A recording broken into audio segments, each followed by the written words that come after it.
Chères apprenantes, chers apprenants, bonjour. Dans cette séquence de soutien et d'évaluation destinée aux élèves de 3e année collège, parcours international, on va essayer de faire une petite révision de cours de l'SVT. L'unité numéro 6, les fonctions des relations et l'immunologie. Le chapitre numéro 1, le système nerveux. Cette séance est divisée en 3 activités. L'activité numéro 1, c'est on va essayer de faire une petite révision de cours. Et pour la deuxième activité, on va essayer de corriger quelques exercices de restitution des connaissances. Et la troisième activité aussi, on va essayer de corriger des exercices de raisonnement scientifique.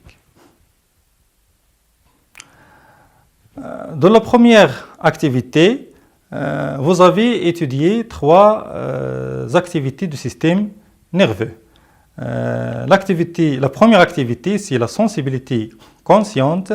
La deuxième activité, c'est la motricité volontaire. Et la troisième activité, c'est la motricité involontaire ou un exemple des réflexes médulaires. Alors, qu'est-ce qu'un système nerveux? Le système nerveux est divisé en système nerveux central et système nerveux périphérique. Le système nerveux central comporte 2 centres nerveux, l'encéphale et la moelle épinière.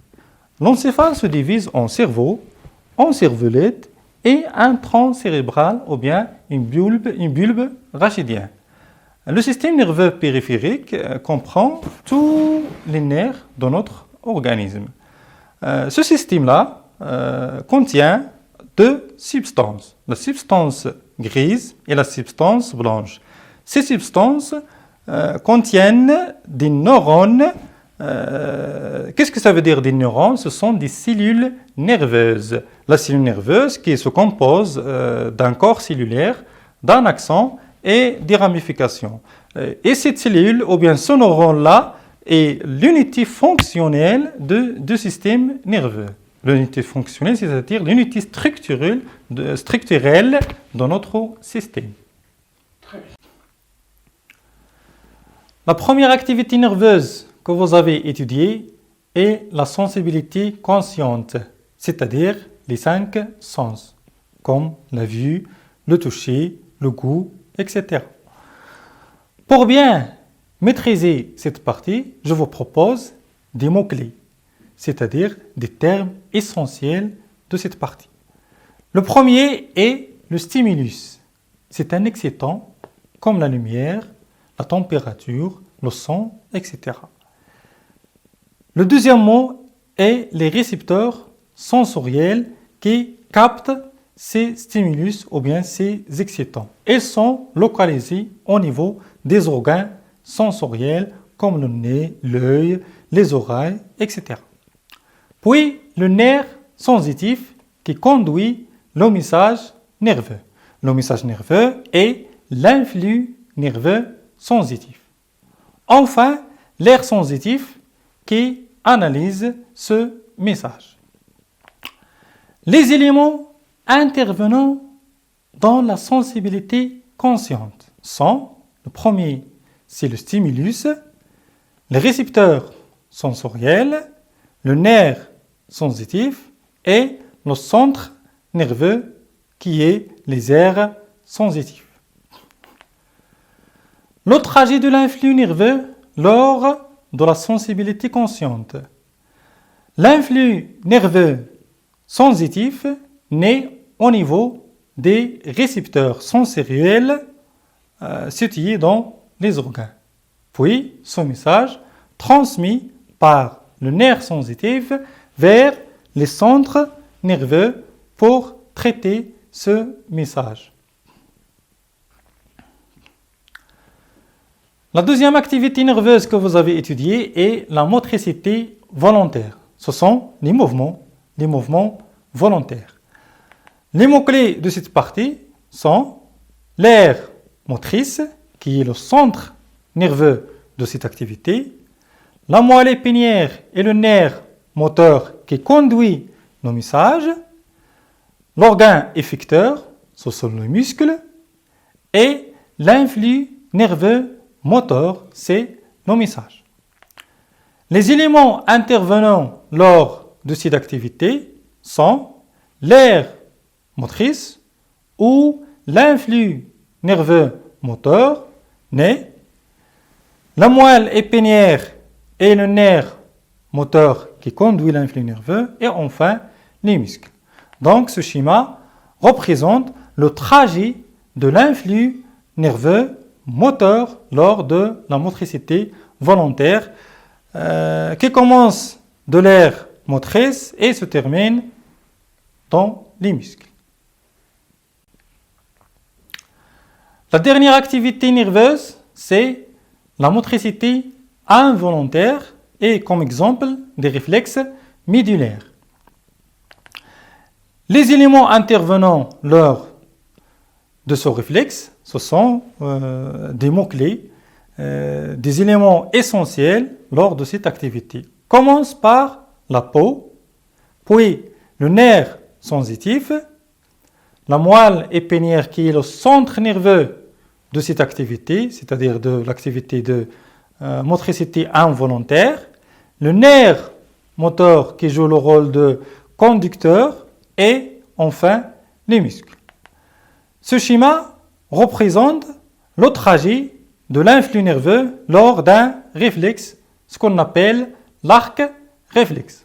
Alors, l'influx nerveux sensitif naît au niveau des récepteurs sensoriels de la peau, puis ils sont transmis par le nerf sensitif vers le centre nerveux qui est la moelle épinière, qui transforme ce message sensitif en influx nerveux moteur. Ensuite, ce message-là transmis par le nerf moteur vers les muscles.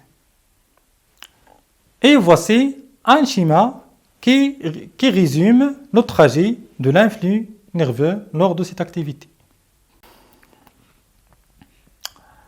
La dernière partie de cette activité de révision de cours est l'hygiène du système nerveux, c'est-à-dire la prévention de notre système nerveux. L'hygiène du système nerveux est indispensable à la santé de l'homme.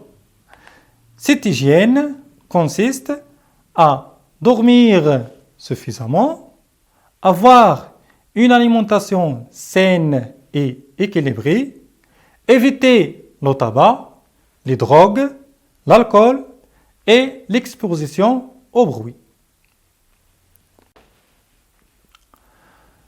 Passons maintenant à la deuxième partie de cette séquence concernant les exercices de l'évaluation. Comme vous savez, l'évaluation en SVT se divise en deux grandes parties. La partie de restitution des connaissances et la partie de raisonnement scientifique. Commençons par la première partie. Je vous propose quelques exercices pour bien renforcer la partie de restitution de connaissances. Le premier exercice. Cherchez l'intrus dans chaque groupe de mots. L'intrus, c'est-à-dire un terme qui n'a aucune relation avec les autres termes du groupe. Premier groupe, stimulus, récepteur sensoriel, nerf moteur, l'air sensitif.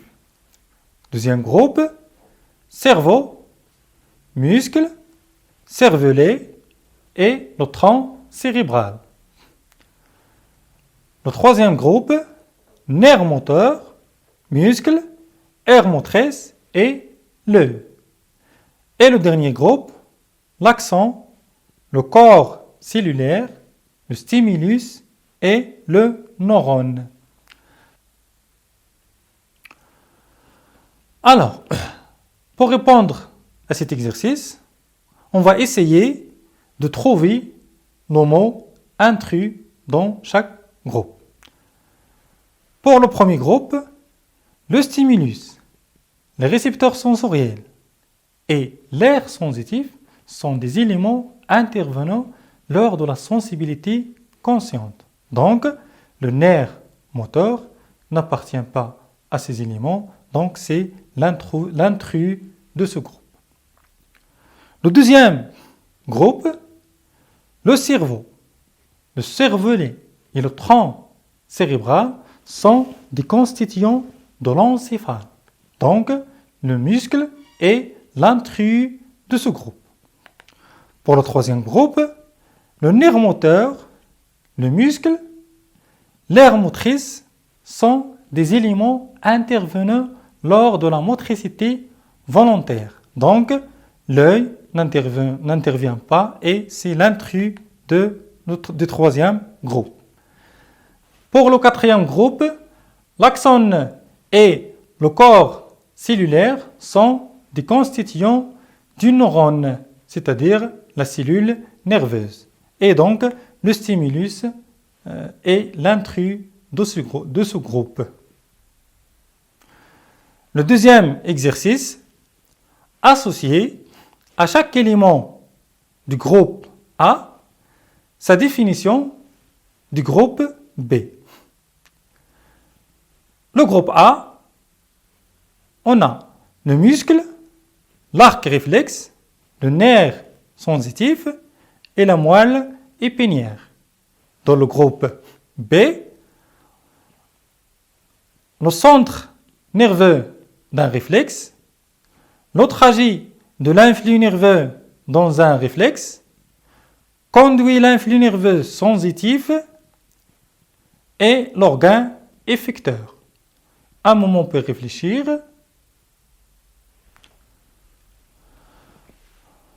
Pour répondre à cet exercice, il faut bien lire les termes du premier groupe et les définitions du deuxième groupe et essayer de trouver une relation entre eux.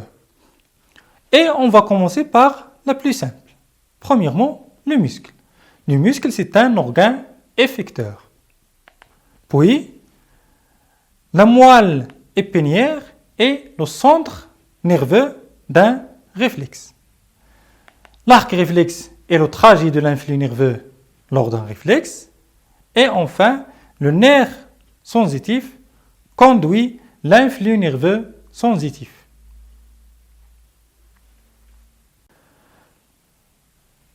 Le troisième exercice de cette partie de la restitution des connaissances, je vous propose une question complexe, c'est-à-dire une question à plusieurs tâches. La question est la suivante.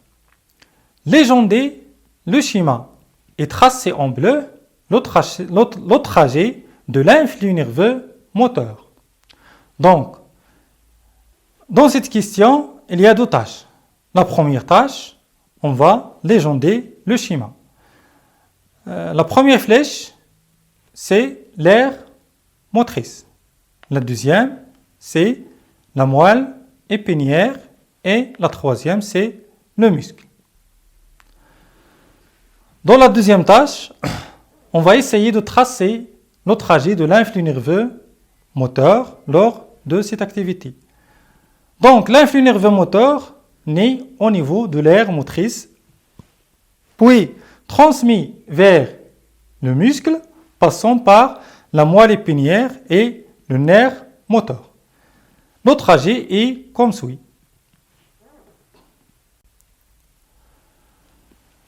Passons maintenant à la partie de raisonnement scientifique.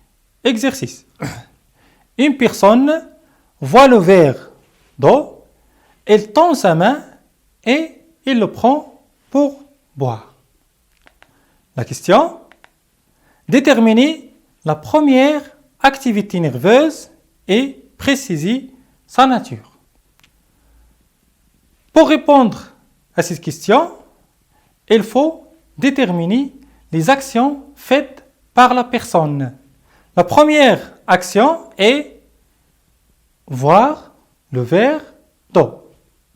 La nature de cette activité, c'est une sensibilité consciente, c'est la sensibilité de vision. Deuxième question. Indiquez les organes intervenant dans cette activité nerveuse.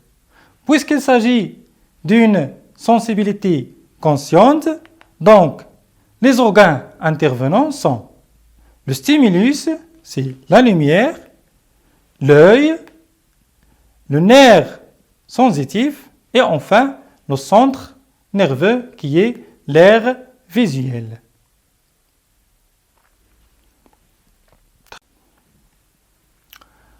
La troisième question, déterminer la deuxième activité nerveuse et préciser sa nature. C'est comme la question précédente.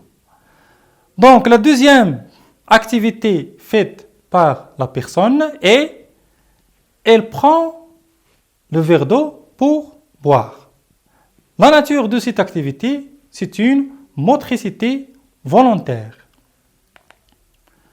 La quatrième question, indiquer les organes intervenant dans cette activité nerveuse, c'est-à-dire dans la motricité volontaire.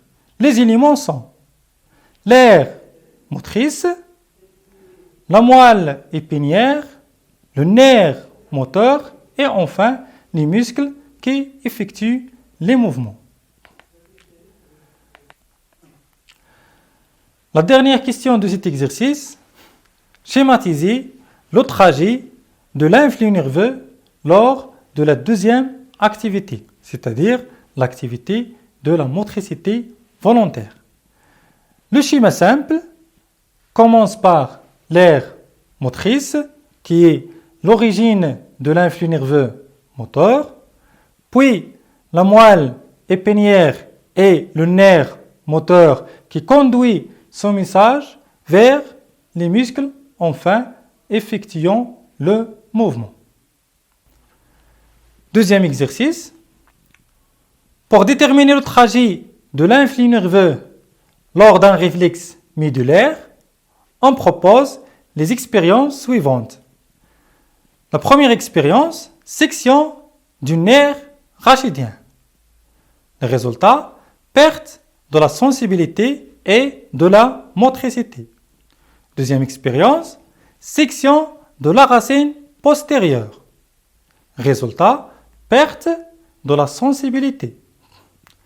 Dernière expérience, section au niveau de la racine antérieure. Le résultat est la perte de la motricité. La première question. Déduire à partir des résultats de l'expérience numéro 1 le rôle du nerf rachidien.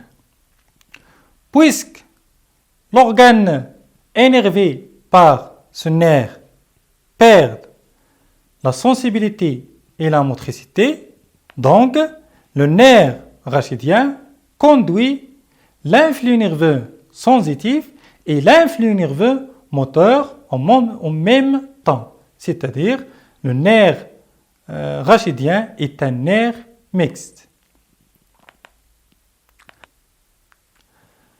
La deuxième question, interpréter les résultats de la deuxième expérience. La perte de la sensibilité lors de la section de la racine postérieure signifie que cette racine conduit seulement l'influx nerveux sensitif. La troisième question, déduire le rôle de la racine antérieure à partir des résultats de l'expérience numéro 3. Puisque l'organe perd de la motricité lors de la section de la racine antérieure, donc la racine antérieure conduit seulement l'influx nerveux moteur. La dernière question, schématiser le trajet de l'influx nerveux lors d'un réflexe en utilisant les organes suivants. Moelle épinière, nerf sensitif, nerf moteur, la peau et le muscle. Comme réponse, on va essayer de faire un schéma qui illustre les organes intervenants.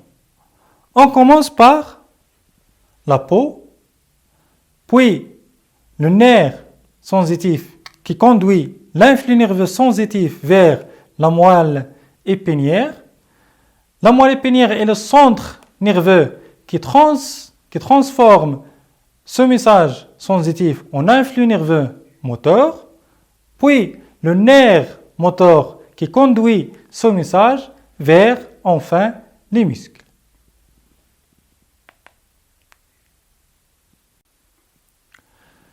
Ainsi prend fin cette séance de soutien et de l'évaluation.